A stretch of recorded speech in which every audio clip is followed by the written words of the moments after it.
ਪਿਆਰੇ ਵਿਦਿਆਰਥੀਓ, ਅੱਜ ਅਸੀਂ ਜਮਾਤ 8ਵੀਂ ਦਾ ਸਮਾਜਿਕ ਦਾ ਪਾਠ ਤੀਜਾ ਖਣਿਜ ਅਤੇ ਸ਼ਕਤੀ ਸਾਧਨਾਂ ਬਾਰੇ ਪੜ੍ਹਾਂਗੇ। ਖਣਿਜ ਅਤੇ ਸ਼ਕਤੀ ਸਾਧਨ ਉਹ ਸਾਧਨ ਹੁੰਦੇ ਹਨ ਜਿਨ੍ਹਾਂ ਨਾਲ ਦੇਸ਼ ਦੀ ਉੱਨਤੀ ਮੰਨੀ ਜਾਂਦੀ ਹੈ। ਜਿਨ੍ਹਾਂ ਦੇਸ਼ਾਂ ਕੋਲ ਇਹਨਾਂ ਪਦਾਰਥਾਂ ਦੇ ਜ਼ਿਆਦਾ ਭੰਡਾਰ ਹੁੰਦੇ ਹਨ ਉਹ ਦੇਸ਼ ਅਮੀਰ ਦੇਸ਼ ਦੀ ਸ਼੍ਰੇਣੀ ਵਿੱਚ ਸ਼ਾਮਿਲ ਮੰਨੇ ਜਾਂਦੇ ਹਨ। ਇਹ ਪਦਾਰਥ ਕਿਹੜੇ ਕਿਹੜੇ ਹੁੰਦੇ ਹਨ? ਜਿਵੇਂ ਕਿ ਲੋਹਾ, ਸੋਨਾ, ਅਬਰਕ, ਚਾਂਦੀ ਆਦਿ। ਇਹ ਸਾਰੇ ਪਦਾਰਥ ਖਣਿਜ ਅਤੇ ਸ਼ਕਤੀ ਸਾਧਨਾਂ ਦੇ ਪਦਾਰਥਾਂ ਦੀ ਗਿਣਤੀ ਵਿੱਚ ਮੰਨੇ ਜਾਂਦੇ ਹਨ। ਜਿਵੇਂ ਕਿ ਤੁਸੀਂ ਤਸਵੀਰ ਵਿੱਚ ਵੇਖ ਰਹੇ ਹੋ, ਜਿਪਸਮ ਹੋ ਗਿਆ, ਹੋਰ ਵੀ ਅਲੱਗ-ਅਲੱਗ ਤਰ੍ਹਾਂ ਦੇ ਪਦਾਰਥ ਜੋ ਕਿ ਅਲੱਗ-ਅਲੱਗ ਥਾਵਾਂ ਤੋਂ ਮਿਲਦੇ ਹਨ, ਉਹਨਾਂ ਨੂੰ ਖਣਿਜ ਅਤੇ ਸ਼ਕਤੀ ਸਾਧਨ ਪਦਾਰਥਾਂ ਦੇ ਨਾਮ ਨਾਲ ਜਾਣਿਆ ਜਾਂਦਾ ਹੈ। ਸੋ ਅੱਗੇ ਆਪਾਂ ਮਾਈਂਡ ਮੈਪ ਦੇ ਰਾਹੀਂ ਜਾਣਾਂਗੇ ਕਿ ਖਣਿਜ ਅਤੇ ਸ਼ਕਤੀ ਸਾਧਨ ਪਦਾਰਥ ਕਿੱਦਾਂ ਦੇ ਹੁੰਦੇ ਹਨ। ਧਾਤੂ ਖਣਿਜ ਪਦਾਰਥ, ਇਹਨਾਂ ਨੂੰ ਅੱਗੇ ਦੋ ਕੈਟੇਗਰੀਆਂ ਵਿੱਚ ਵੰਡਿਆ ਗਿਆ ਹੈ। ਜਿਵੇਂ ਕਿ ਲੋਹੇ ਤੋਂ ਬਿਨਾਂ ਧਾਤੂ ਖਣਿਜ ਪਦਾਰਥ, ਇਹਦੇ ਵਿੱਚ ਸੋਨਾ, ਚਾਂਦੀ, ਤਾਂਬਾ, ਸਿੱਕਾ, ਬਾਕਸਾਈਡ, ਟਿਨ, ਮੈਗਨੀਸ਼ੀਅਮ ਆਦਿ ਆਉਂਦੇ ਹਨ। ਉਸ ਤੋਂ ਬਾਅਦ ਆਉਂਦੇ ਹਨ ਲੋਹੇ ਵਾਲੇ ਧਾਤੂ ਖਣਿਜ ਪਦਾਰਥ। ਇਹਦੇ ਵਿੱਚ ਕੱਚਾ ਲੋਹਾ, ਮੈਗਨੀਜ਼, ਨਿਕਲ, ਕੋਬਾਲਟ, ਕ੍ਰੋਮੀਅਮ, ਟੰਗਸਟਨ ਆਦਿ ਆਉਂਦੇ ਹਨ। ਫਿਰ ਆਉਂਦੇ ਹੈ ਅਧਾਤੂ ਖਣਿਜ ਪਦਾਰਥ। ਇਹਦੇ ਵਿੱਚ ਅਬਰਕ, ਚੂਨੇ ਦਾ ਪੱਥਰ, ਹੀਰਾ, ਜਿਪਸਮ, ਡੋਲੋਮਾਈਟ ਆਦਿ ਆਉਂਦੇ ਹਨ। ਫਿਰ ਆਉਂਦੇ ਆ ਪਰਮਾਣੂ ਖਣਿਜ ਪਦਾਰਥ ਜੋ ਕਿ ਬਹੁਤ ਹੀ ਮਹਿੰਗੇ ਅਤੇ ਮੁਸ਼ਕਲ ਨਾਲ ਮਿਲਦੇ ਹਨ। ਜਿਵੇਂ ਕਿ ਯੂਰੇਨੀਅਮ, ਥੋਰੀਅਮ, ਬੈਰੀਅਮ, ਲੀਬੀਅਮ ਆਦਿ। ਇਹ ਸਾਰੇ ਖਣਿਜ ਪਦਾਰਥ ਤੁਹਾਨੂੰ ਮੈਂ ਮਾਈਂਡ ਮੈਪ ਰਾਹੀਂ ਸਮਝਾਏ ਨੇ, ਸੋ ਇਹਨਾਂ ਨੂੰ ਤੁਸੀਂ ਧਿਆਨ ਨਾਲ ਦੇਖ ਕੇ ਸਮਝ ਲੈਣਾ ਹੈ। ਉਸ ਤੋਂ ਬਾਅਦ ਆ ਜਾਂਦੇ ਨੇ ਖਣਿਜ ਪਦਾਰਥ ਜੋ ਕਿ ਲੋਹਾ ਹੈ। ਇਸ ਨੂੰ ਹੇਮੇਟਾਈਟ ਅਤੇ ਮੈਗਨੀਸ਼ੀਅਮ ਲੋਹਾ ਸਾਡੇ ਦੇਸ਼ ਵਿੱਚ ਬਹੁਤ ਮਾਤਰਾ ਵਿੱਚ ਮਿਲਦਾ ਹੈ। ਇਸ ਵਿੱਚ 60 ਤੋਂ 70% ਤੱਕ ਲੋਹਾ ਅੰਸ਼ ਹੁੰਦਾ ਹੈ। ਹੇਮੇਟਾਈਟ ਮੁੱਖ ਤੌਰ 'ਤੇ ਬਿਹਾਰ, ਝਾਰਖੰਡ, ਉੜੀਸਾ, ਮੱਧ ਪ੍ਰਦੇਸ਼ ਅਤੇ ਮੈਗਨੇਟਾਈਟ ਮਹਾਰਾਸ਼ਟਰ ਅਤੇ ਕਰਨਾਟਕ ਵਿੱਚ ਮਿਲਦਾ ਹੈ। ਸਾਡੇ ਦੇਸ਼ ਵਿੱਚ ਸੰਸਾਰ ਦਾ ਕੁੱਲ ਲੋਹਾ ਧਾਤੂ ਦਾ 1/4 ਹਿੱਸਾ ਮੌਜੂਦ ਹੈ। ਇੱਥੋਂ ਇਹ ਪਤਾ ਲੱਗਦਾ ਹੈ ਕਿ ਸਾਡੇ ਦੇਸ਼ ਵਿੱਚ ਬਹੁਤ ਮਾਤਰਾ ਵਿੱਚ ਲੋਹਾ ਸਾਨੂੰ ਮਿਲਦਾ ਹੈ, ਜੋ ਰਾਜ ਤੁਹਾਨੂੰ ਮੈਂ ਦੱਸੇ ਹਨ। ਉਸ ਤੋਂ ਬਾਅਦ ਆਉਂਦਾ ਹੈ ਮੈਗਨੀਜ਼। ਇਸ ਦਾ ਪ੍ਰਯੋਗ ਇਸਪਾਤ ਬਣਾਉਣ ਲਈ ਕੀਤਾ ਜਾਂਦਾ ਹੈ। ਉੜੀਸਾ ਇਸ ਦਾ ਸਭ ਤੋਂ ਵੱਡਾ ਉਤਪਾਦਕ ਰਾਜ ਹੈ। ਮੈਗਨੀਜ਼ ਕੱਚਾ ਧਾਤ ਦੇ ਉਤਪਾਦਨ ਵਿੱਚ ਭਾਰਤ ਦਾ ਸੰਸਾਰ ਵਿੱਚ ਚੌਥਾ ਸਥਾਨ ਹੈ। ਇਸ ਦੇ ਮੁੱਖ ਰਾਜ ਮੱਧ ਪ੍ਰਦੇਸ਼, ਮਹਾਰਾਸ਼ਟਰ, ਗੁਜਰਾਤ, ਕਰਨਾਟਕ ਆਦਿ ਹਨ। ਇਹਨਾਂ ਸਾਰੀਆਂ ਥਾਵਾਂ ਤੋਂ ਸਾਨੂੰ ਭਰਪੂਰ ਮਾਤਰਾ ਵਿੱਚ ਮੈਗਨੀਜ਼ ਪ੍ਰਾਪਤ ਹੁੰਦਾ ਹੈ। ਅਬਰਕ, ਇਸ ਵਿੱਚ ਭਾਰਤ ਸੰਸਾਰ ਵਿੱਚ ਸਭ ਤੋਂ ਵੱਡਾ ਉਤਪਾਦਕ ਦੇਸ਼ ਹੈ। ਸੰਸਾਰ ਦੇ ਵਪਾਰ ਦਾ 60% ਭਾਗ ਇਕੱਲਾ ਭਾਰਤ ਨਿਰਯਾਤ ਕਰਦਾ ਹੈ। ਇਸ ਦੇ ਮੁੱਖ ਰਾਜ ਬਿਹਾਰ, ਝਾਰਖੰਡ, ਆਂਧਰਾ ਪ੍ਰਦੇਸ਼ ਅਤੇ ਰਾਜਸਥਾਨ ਹਨ। ਅਬਰਕ। ਹੁਣ ਆਉਂਦਾ ਹੈ ਬਾਕਸਾਈਡ। ਬਾਕਸਾਈਡ ਕੱਚੀ ਧਾਤ ਤੋਂ ਐਲੂਮੀਨੀਅਮ ਧਾਤ ਤਿਆਰ ਕੀਤੀ ਜਾਂਦੀ ਹੈ, ਜਿਸ ਦੀ ਖਪਤ ਮੁੱਖ ਤੌਰ 'ਤੇ ਬਿਜਲੀ ਸੰਬੰਧਿਤ ਉਦਯੋਗਾਂ ਵਿੱਚ ਕੀਤੀ ਜਾਂਦੀ ਹੈ। ਭਾਰਤ ਵਿੱਚ ਕੱਚੀ ਧਾਤ ਦੇ ਉਤਪਾਦਨ ਵਿੱਚ ਸੰਸਾਰ ਵਿੱਚ 5ਵੇਂ ਨੰਬਰ 'ਤੇ ਆਉਂਦਾ ਹੈ। ਮੁੱਖ ਉਤਪਾਦਕ ਰਾਜ ਆਂਧਰਾ ਪ੍ਰਦੇਸ਼, ਬਿਹਾਰ, ਝਾਰਖੰਡ, ਗੋਆ, ਗੁਜਰਾਤ ਆਦਿ ਹਨ। ਸੋ ਇਹਨਾਂ ਸਾਰੀਆਂ ਥਾਵਾਂ ਤੋਂ ਬਾਕਸਾਈਡ ਜਿਹੜਾ ਭਰਪੂਰ ਮਾਤਰਾ ਵਿੱਚ ਮਿਲਦਾ ਹੈ। ਬੱਚਿਓ, ਅੱਗੋਂ ਆਪਾਂ ਪੜ੍ਹਾਂਗੇ ਤਾਂਬਾ। ਤਾਂਬਾ ਘਰੇਲੂ ਵਸਤੂਆਂ ਜਿਵੇਂ ਕਿ ਬਰਤਨ ਬਣਾਉਣ ਅਤੇ ਤਾਪ ਦਾ ਵਧੀਆ ਚਾਲਕ ਹੋਣ ਕਰਕੇ ਬਿਜਲੀ ਉਦਯੋਗਾਂ ਲਈ ਫਾਇਦੇਮੰਦ ਹੈ। ਦੇਸ਼ ਵਿੱਚ ਤਾਂਬੇ ਦੇ ਮੁੱਖ ਉਤਪਾਦਕ ਰਾਜ ਝਾਰਖੰਡ, ਮੱਧ ਪ੍ਰਦੇਸ਼, ਰਾਜਸਥਾਨ ਆਦਿ ਹਨ। ਉਸ ਤੋਂ ਬਾਅਦ ਹੈ ਸੋਨਾ।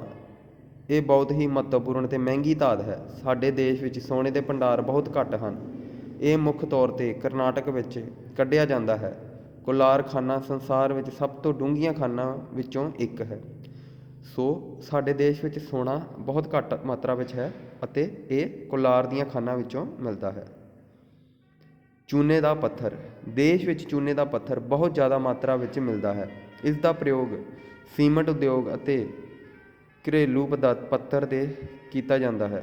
ਮੁੱਖ ਉਤਪਾਦਕ ਮੱਧ ਪ੍ਰਦੇਸ਼, ਛੱਤੀਸਗੜ੍ਹ, ਤਾਮਿਲਨਾਡੂ, ਆਂਧਰਾ ਪ੍ਰਦੇਸ਼, ਗੁਜਰਾਤ ਆਦਿ ਹਨ।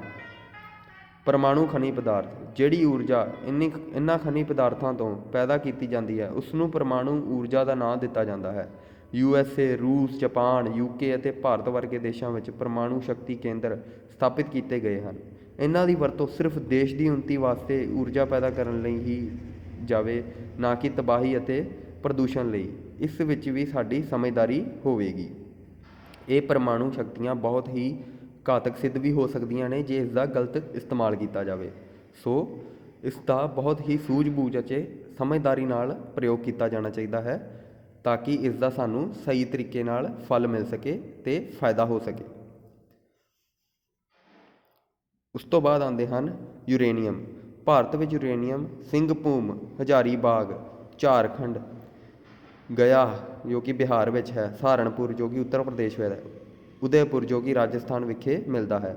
ਯੂਰੇਨੀਅਮ ਦੀ ਸਭ ਤੋਂ ਜ਼ਿਆਦਾ ਮਾਤਰਾ USA ਯਾਨੀ ਕਿ ਅਮਰੀਕਾ ਦੇ ਵਿੱਚ ਪਾਈ ਜਾਂਦੀ ਹੈ। ਥੋਰੀਅਮ। ਭਾਰਤ ਵਿੱਚ ਕੇਰਲ, ਝਾਰਖੰਡ, ਬਿਹਾਰ, ਰਾਜਸਥਾਨ ਅਤੇ ਤਾਮਿਲਨਾਡੂ ਰਾਜ ਵਿੱਚ ਥੋਰੀਅਮ ਦੀ ਪੈਦਾਵਾਰ ਹੁੰਦੀ ਹੈ।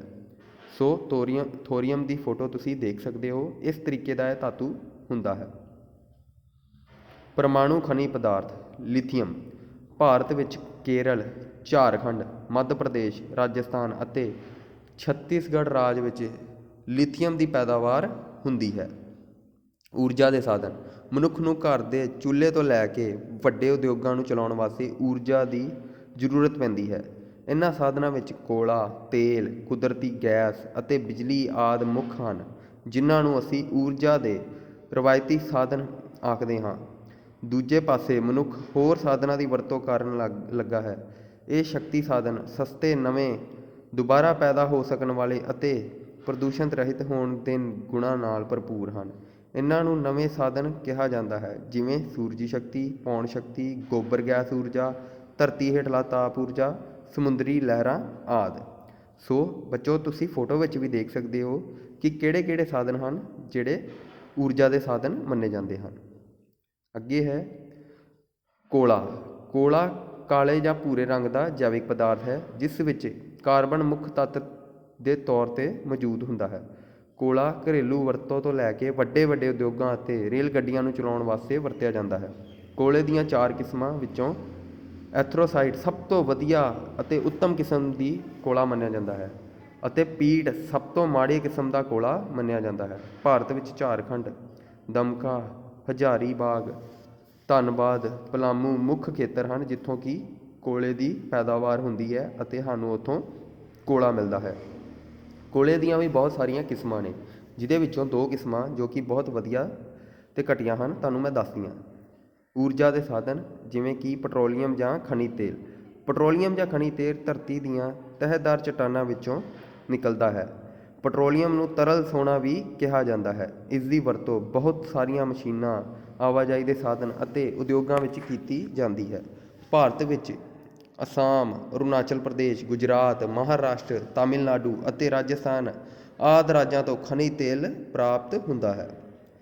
ਕੁਦਰਤੀ ਗੈਸ। ਕੁਦਰਤੀ ਗੈਸ ਪੈਟਰੋਲੀਅਮ ਪਦਾਰਥਾਂ ਤੋਂ ਹੀ ਪੈਦਾ ਹੁੰਦੀ ਹੈ। ਜਦੋਂ ਵੀ ਕੋਈ ਤੇਲ ਦਾ ਖੂਹ ਖੋਦਿਆ ਜਾਂਦਾ ਹੈ ਤਾਂ ਸਭ ਤੋਂ ਉੱਪਰ ਕੁਦਰਤੀ ਗੈਸ ਹੀ ਇਕੱਠੀ ਹੋਈ ਮਿਲਦੀ ਹੈ। ਇਸ ਸ਼ਕਤੀ ਦਾ ਇੱਕ ਵੱਡਾ ਸਾਧਨ ਹੈ। ਭਾਰਤ ਵਿੱਚ ਕ੍ਰਿਸ਼ਨਾ, ਗੋਦਾਵਰੀ ਬੇਸਿਨ, ਉੜੀਸਾ ਦੇ ਨੇੜੇ ਬੰਗਾਲ ਦੀ ਖਾੜੀ ਵਿੱਚ ਰਾਜਸਥਾਨ ਦੇ ਬਾਰਮੇੜ ਖੇਤਰ ਪ੍ਰਸਿੱਧ ਹਨ। ਉਸ ਤੋਂ ਬਾਅਦ ਆ ਜਾਂਦੀ ਹੈ ਪਣ ਬਿਜਲੀ। ਪਣ ਬਿਜਲੀ ਸ਼ਕਤੀ ਦਾ ਇੱਕ ਨਵਾਂ ਸਾਧਨ ਹੈ। ਪਣ ਬਿਜਲੀ ਮੁੱਖ ਤੌਰ 'ਤੇ 2 ਤਰੀਕਿਆਂ ਨਾਲ ਪੈਦਾ ਕੀਤੀ ਜਾਂਦੀ ਹੈ, ਇੱਕ ਪਾਣੀ ਰਾਹੀਂ, ਦੂਜਾ ਤੇਲ ਜਾਂ ਕੋਲੇ ਨੂੰ ਬਾਲ ਕੇ। ਸੰਸਾਰ ਵਿੱਚ ਜਲ ਸਾਧਨ ਬਹੁਤ ਵੱਡੀ ਮਾਤਰਾ ਵਿੱਚ ਉਪਲਬਧ ਹੈ, ਜਿਸ ਨੂੰ ਵਰਤ ਕੇ ਪਣ ਬਿਜਲੀ ਤਿਆਰ ਕੀਤੀ ਜਾ ਸਕਦੀ ਹੈ। ਗੋਆ ਨੂੰ ਛੱਡ ਕੇ ਭਾਰਤ ਦੇ ਸਾਰੇ ਰਾਜ ਹੀ ਪਣ ਬਿਜਲੀ ਤਿਆਰ ਕਰਦੇ ਹਨ। ਸੋ ਪਣ ਬਿਜਲੀ ਨਾਲ ਸਾਡੇ ਦੇਸ਼ ਵਿੱਚ ਬਹੁਤ ਵੱਡੀ ਮਾਤਰਾ ਵਿੱਚ ਜਿਹੜੀ ਆ ਬਿਜਲੀ ਤਿਆਰ ਕੀਤੀ ਜਾਂਦੀ ਹੈ। ਸੋ ਬੱਚਿਓ, ਊਰਜਾ ਦੇ ਸਾਧਨ ਦੇ ਵਿੱਚ ਕੁਦਰਤੀ ਸਾਧਨਾਂ ਦੀ ਵਰਤੋਂ ਬਹੁਤ ਹੀ ਸੁਚੱਜੇ ਢੰਗ ਨਾਲ ਕਰਨੀ ਚਾਹੀਦੀ ਹੈ। ਸਾਧਨਾਂ ਦੀ ਵਰਤੋਂ ਆਪਣੇ ਵਾਸਤੇ ਵਰਤੋਂ ਧਿਆਨ ਦੇ ਨਾਲ ਸਾਨੂੰ ਆਉਣ ਵਾਲੀਆਂ ਪੀੜ੍ਹੀਆਂ ਦਾ ਵੀ ਧਿਆਨ ਕਰਨਾ ਚਾਹੀਦਾ ਹੈ। ਸਾਧਨਾਂ ਦੀ ਲੋੜ ਅਨੁਸਾਰ ਅਤੇ ਉਚਿਤ ਵਰਤੋਂ ਹੀ ਇਹਨਾਂ ਦੀ ਸਹੀ ਅਰਥਾਤ ਵਿੱਚ ਸਾਂਭ ਸੰਭਾਲ ਹੋਵੇਗੀ।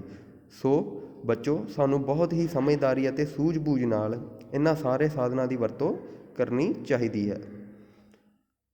ਨੈਕਸਟ ਬੱਚੋ, ਹੁਣ ਅਸੀਂ ਮੈਪ ਪੜ੍ਹਾਂਗੇ, ਜਿਸ ਦੇ ਵਿੱਚ ਮੈਂ ਤੁਹਾਨੂੰ ਸਾਰਾ ਮੈਪ ਕਲੀਅਰ ਦੱਸਿਆ ਹੈ, ਜਿਸ ਦੇ ਵਿੱਚ ਤੁਹਾਨੂੰ ਕੱਚਾ ਲੋਹਾ, ਮੈਗਨੀਜ਼, ਸੋਨਾ, ਅਬਰਕ ਅਤੇ ਪਣ ਬਿਜਲੀ ਦੇ ਕਿੱਥੇ ਕਿੱਥੇ ਸਾਧਨ ਹਨ ਜਾਂ ਕਿੱਥੋਂ ਕਿੱਥੋਂ ਮਿਲਦੀ ਹੈ ਨਕਸ਼ੇ ਵਿੱਚ ਸਮਝਾਇਆ ਗਿਆ ਹੈ।